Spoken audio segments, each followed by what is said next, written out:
Shoutout po kay Tito Ilbal. Mag-subscribe na po kayo kay Tito Para Ilbal. lagi po kayo nakasubaybay sa amin. Subscribe kayo kay Tito Ilbal channel.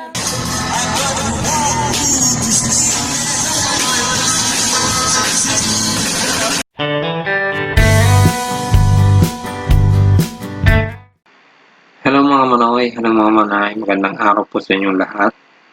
Narito po ako para hihingi ng tulong ang aking kapatid na si Merlita Baliran na ang kanilang bahay po ay isa rin po sa sinalanta ng bagyong Rolly.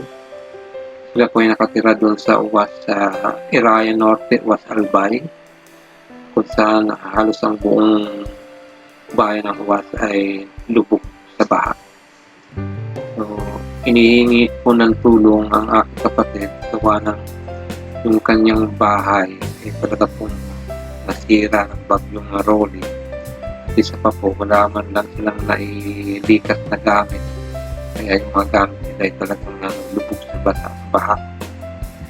At yung sa bagay mapapakinabangan pa naman yung bubunga ng kanilang bahay at yung mga natirang dingding pwede pa rin pong pagtagpi-tagpiin yan. Pero sa ngayon po, kailangan po talaga nila ng tulong na para may mapagawa ulit, maayos yung kanilang bahay. Yun po kasi ang importante yung bahay po nila, magtitira nila. Pero pinagpapasalamat ko po ay wala pong nasaktan sa kanila. So, yun po ang pinaka-importante doon, na walang nasaktan sa miyembro ng kanilang pamilya. Dinudulog po ito sa inyong mga manoy-mamanay, lalo na sa mga nakakaluwag na mga nanonood ngayon. Baka sakali po may extra po kayo dyan na budget, pwede nyo i-share. Malaking tulong po yan para maipaayos po ulit ang bahay ng aking kapatid. So sa mga nagnanais po na magbigay, magpaabot ng kanilang tulong, pwede nyo po akong kontakin sa aking Facebook, Berilo Baliran po.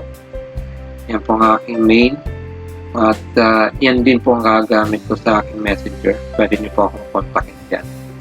At hindi pa man po ako po yung nagpapasalamat na sa mga tutugon sa aking panawagan na tulong para sa aking kapatid na si Merlita.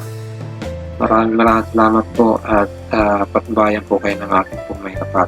Thank you po and just mabalas.